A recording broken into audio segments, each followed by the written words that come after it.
अच्छा जी, एक बहुत ही अहम टॉपिक है नाक की हड्डी का टेढ़ा हो जाना, जो कि बेइंतहा मरतबा कवर किया जा चुका है मुख्तलिफ फोरम्स पे। क्योंकि ये कान नाक गला के डोमेन में आता है, तो इसमें आज की वीडियो में इसको हम डिस्कस करने जा रहे हैं। अस्सलाम वालेकुम जी, मेरा नाम डॉक्टर मोहम्मद अली रज़ा है। मैं माहिर अमराज़ कान नाक गला हूँ।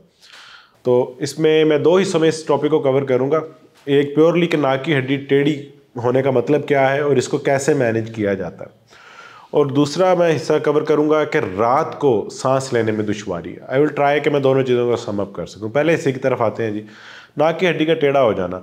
नाक की हड्डी बेसिकली ये दो नथनों के दरमियान में एक मुड़कनी हड्डी होती है, इसे हम कार्टिलेजनस बोन कार्टिलेज कहते हैं। जैसे कि अगर आप गोश्तखोर हैं हम सारे मुसलमान, तो उसके अंदर भी एक मुड़कनी सी हड्डी होती है। जब हम खाना खा रहे होते हैं तो उसमें आ जाती है, जो कि मोल्ड हो जाती है, टेढ़ी हो जाती है और फिर वापस अपनी शेप में आ जाती है। तो ये नाक के दरमियान की जो हड्डी है ये भी मुड़कनी हड्डी है, कार्टिलेज है। अच्छा, होता ये कि इंसान जब हाइट गेन करता है, जब अपना लंबा होता है, बच्चा 9 साल का होता है और फिर जब वहाँ से वो 25 साल की तरफ मूव करता है, बेटा या बेटी, तो उसकी जिस्म में हड्डियाँ बड़ी होती हैं। अच्छा, बाज़ हड्डियाँ, हर हड्डी का एक अपना जो है रेट होता है बढ़ने का, या कि उसकी स्पीड होती है। तो जो मुड़कनी हड्डियाँ हैं ये बाज़ का अपनी शेप से या अपनी जो है फ्रेम से थोड़ा सा बढ़ जाती हैं। नाक की हड्डी चूँकि दरमियान में होती है दोनों नथनों के, और इसके नीचे जबड़े की हड्डी और ऊपर ये नेज़ल बोन जो नज़र आ रही है नाक की बैरूनी हड्डी, बाहर वाली हड्डी होती है। तो इसने इनके दरमियान ही बढ़ना होता है एक्चुअली। क्योंकि ये मुड़कनी हड्डी होती है, समटाइम इसकी ग्रोथ ज़्यादा हो जाती है, तो ये उस छोटे फ्रेमवर्क में अपने आप को फिक्स करने के लिए एक टेढ़ा सा कोर्स ले लेती है। बाज़ का एस शेप, बाज़ का वी शेप, या बाज़ का किसी भी और फॉर्म में ये आ जाती है। ठीक है जी, तो इसको ही नाक की हड्डी का टेढ़ा होना कहा जाता है। अब मैं एक मज़ीद चीज़ इसमें बता देता हूँ जो आप में से ज़्यादातर लोग जानते होंगे। तकरीबन 90% लोगों में नाक की हड्डी टेढ़ी होती है। तो नाक की हड्डी का टेढ़ा होना कोई बीमारी या बीमारी नहीं है। सिर्फ उस सूरत में नाक की टेढ़ी हड्डी प्रॉब्लम करती है जब वो सांस लेने में दुश्वारी पैदा करे। अच्छा जी, ये कब सांस लेने में दुश्वारी पैदा करती है? जब ये इतनी टेढ़ी हो जाए कि एक साइड के नथने को, नाक के रास्ते को ब्लॉक कर दे। ठीक है जी, ये कैसे पता लगता है? ये सबसे पहले तो पेशेंट, मरीज़ की हिस्ट्री, अलामात से पता लगता है। पेशेंट या मरीज़ जब आता है वो बताता है, डॉक्टर साहब मेरा दायां नाक बंद रहता है। हम पूछते हैं कभी खुलता भी है?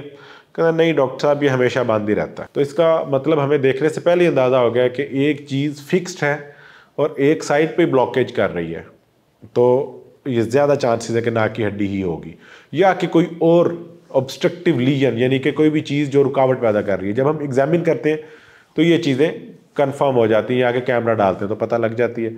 अच्छा, एक पेशेंट आता है, उसकी प्रेजेंटेशन थोड़ी डिफरेंट होती है, ये बड़ा ज़रूरी है यहाँ पे बता देना। वो आके कहता है डॉक्टर साहब कभी नाक का दायां हिस्सा बंद हो जाता है, कभी बायां बंद हो जाता है। तो नाक की हड्डी ऐसे कतन नहीं होती कभी दाएं हिस्से को ब्लॉक करे कभी बाएं को ब्लॉक करे। तो ज़्यादातर चांसेस ये हैं कि उसमें एलर्जिक रेनाइटिस है, मतलब नाक के अंदर जो सोजिश हो जाती है उसके म्यूकोजा की, उसकी जिल्द की, और वो कभी दायां हिस्सा बंद करती है कभी बायां बंद करती है, या उसमें गदूद है, या उसमें रेशा है, या कि कुछ और चीज़ है। ठीक है ना?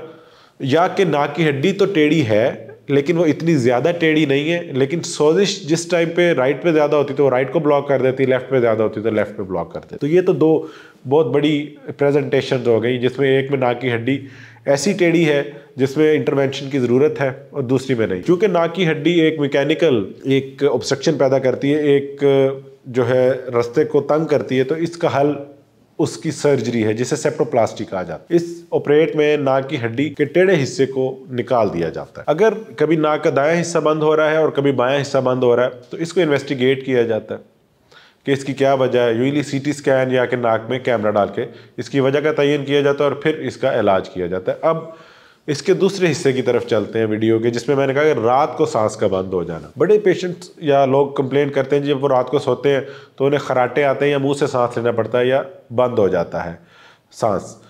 इससे स्लीप एपनिया या ऑब्स्ट्रक्टिव स्लीप एपनिया कहा जाता है, OS से स्नोरिंग भी लोग कहते हैं इसको। इसमें ब्लॉकेज नाक से लेके सांस की नालियों की शुरुआत तक कहीं पे भी हो सकती है, नाक का हिस्सा, हलक का हिस्सा, या कि सांस की नालियों का ऊपर वाला हिस्सा।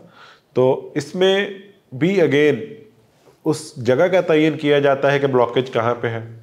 और यह तयन किया जाता है कि इसकी वजह क्या है और इसकी बेस पे इसका इलाज किया जाता है। रात को सांस बंद हो जाना नाक की हड्डी की टेढ़ा होने की वजह से भी हो सकता है और किसी और बीमारी की वजह से भी हो सकता है, इसीलिए इसको हम इकट्ठा कवर कर रहे हैं। नाक की हड्डी टेढ़ी है और नाक बंद हो रहा है और सांस लेने में दुश्वारी है, ये भी वजह हो सकती है, या कि नाक में गदूद है और नाक से सांस लेने में दुश्वारी है, ये भी वजह हो सकती है, या कि खुदा न खास्ता गले में गिल्हड़ है और इंसान जब लेटता है और वो उसके सांस की नाली में प्रेशर पैदा कर रहा है, ये भी वजह हो सकती है। और जो सबसे अहम वजह है वो मैं आखिर में बताने जा रहा हूँ, वजन का बढ़ जाना। ओबेसिटी सबसे बड़ी वजह है जो रात को सांस में दुश्वारी पैदा करती है। पेशेंट्स बाद औक़ात इस चीज़ के साथ आते हैं कि जी हमारी नाक की हड्डी टेढ़ी है और हमें रात को सांस लेने में दुश्वारी है, तो हमारी नाक की हड्डी को ऑपरेट कर दिया जाए। उनमें से अगर तो उनका प्रॉब्लम वाकई नाक की हड्डी की वजह से, तो फिर तो उनको फ़ायदा होगा, अदरवाइज़ उनकी वो वजह जानने जाना ज़रूरी है और फिर उसका ऑपरेट या इलाज करना ज़रूरी है। और 80% पेशेंट्स, 80% मरीज़ उनमें ओबीज़ होते हैं, मोटे होते हैं, जब वो अपना वेट रिड्यूस करते हैं उनका ये प्रॉब्लम सॉल्व हो जाता है। ठीक है, इससे हट के एक मज़ीद इसमें जो नॉन इंटरवेंशन मोडालिटी हमारे पास मौजूद है उसे हम बाईपैप कहते हैं, by nasal positive airway pressure machine. ये क्या करती है जी, ये प्रेशर से रात को सोते हुए जो मरीज़ इस पर अपने नाक पे लगा लेता है और रात को सोते हुए ये उसे प्रेशर से हवा देती है नाक के रास्ते, और उसका जो रास्ता है एयरवे है नाक से हलक और सांस तक, वो खुल जाता है।